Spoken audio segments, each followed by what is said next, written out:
Henry Charles Bukowski was an American poet, novelist, and short story writer. His writing was influenced by the social, cultural, and economic ambience of his adopted home city of Los Angeles. Let's recall his amazing quotes. Never envy a man his lady, behind it all lays a living hell. The thing that I feared discriminating against is humor and truth. A cat is only itself, representative of the strong forces of life that won't let go. Having a bunch of cats around is good. If you're feeling bad, you just look at the cats. You'll feel better because they know that everything is just as it is. There's nothing to get excited about. They just know they're saviors. To have entirely wasted one's life seems to be a worthy accomplishment, if only for myself. Most poets are young simply because they have not been caught up. Show me an old poet, and I'll show you, more often than not, either a madman or a master. It's when you begin to lie to yourself in a poem in order simply to make a poem that you fail. That is why I do not rework poems. My love is a hummingbird sitting that quiet moment on the bough, as the same cat crouches. I only type every third night. I have no plan. My mind is a blank. I sit down, the typewriter gives me things I don't even know I'm working on. It's a free lunch, a free dinner. I don't know how long it is going to continue, but so far there is nothing easier than writing. I used to live on one candy bar a day. It cost a nickel.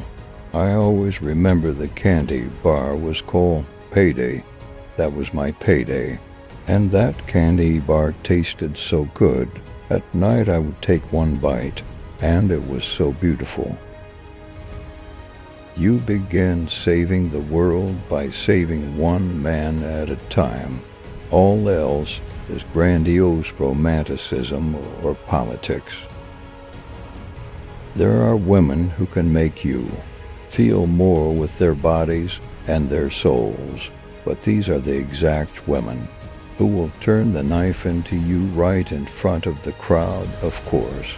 I expect this, but the knife still cuts. I don't like the clean-shaven beau with the necktie and the good job. I like desperate men with broken teeth and broken minds and broken ways. They interest me. They are full of surprises and explosions. The more cats you have, the longer you live. If you have 100 cats, you'll live 10 times longer than if you have 10. Someday this will be discovered, and people will have 1,000 cats and live forever. It's truly ridiculous. We are here to unlearn the teachings of the church, state, and our education system. Even though I write about the human race, the further away from them, the better I feel. 2 miles is great too. 1,000 miles is beautiful. We are here to laugh at the odds and live our lives so well that death will tremble to take us.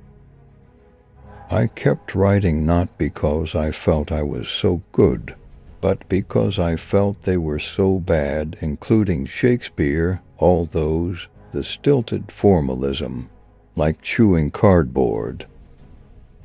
Show me a man who lives alone and has a perpetually clean kitchen, and 8 times out of 9 I'll show you a man with detestable spiritual qualities. We're all going to die, all of us. What a circus. That alone should make us love each other, but it doesn't. We're terrorized and flattened by trivialities. We are eaten up by nothing. The free soul is rare. but you know it when you see it, basically because you feel good, very good, when you are near or with them. An intellectual says a simple thing in a hard way. An artist says a hard thing in a simple way. The difference between a democracy and a dictatorship is that in a democracy you vote first and take orders later. In a dictatorship you don't have to waste your time voting. If you want to know who your friends are, get yourself a jail sentence.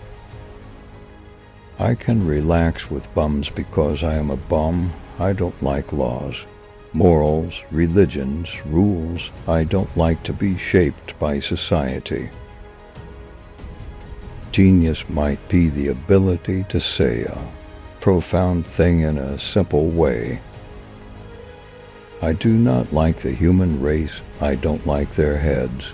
I don't like their faces. I don't like their feet. I don't like their conversations. I don't like their hairdos. I don't like their automobiles.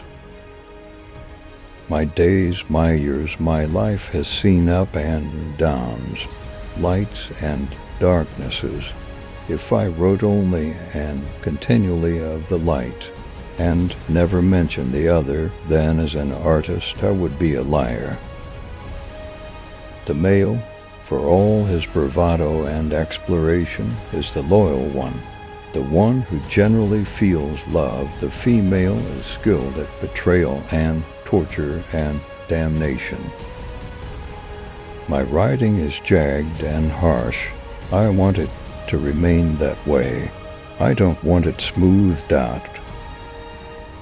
We have wasted history like a bunch of drunks shooting dice back in the men's crapper of the local bar.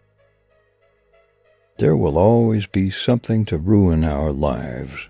It all depends on what or which finds us first. We are always ripe and ready to be taken.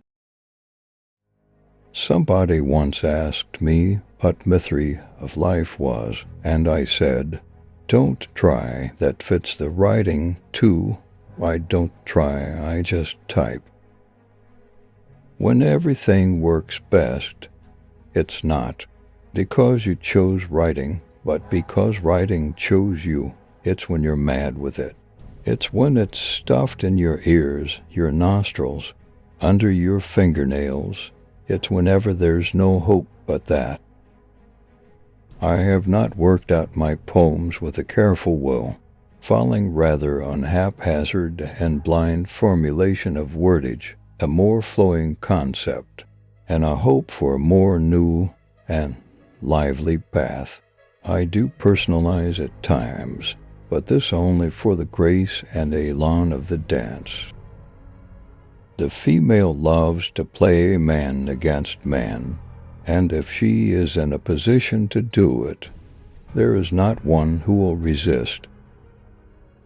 What my character is, or how many jails I have lounged in, or wards or walls or wassails, how many lonely heart poetry readings I have dodged, is beside the point.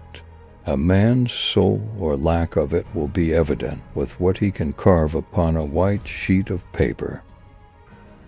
Writers have to put up with this editor thing. It is ageless and eternal and wrong.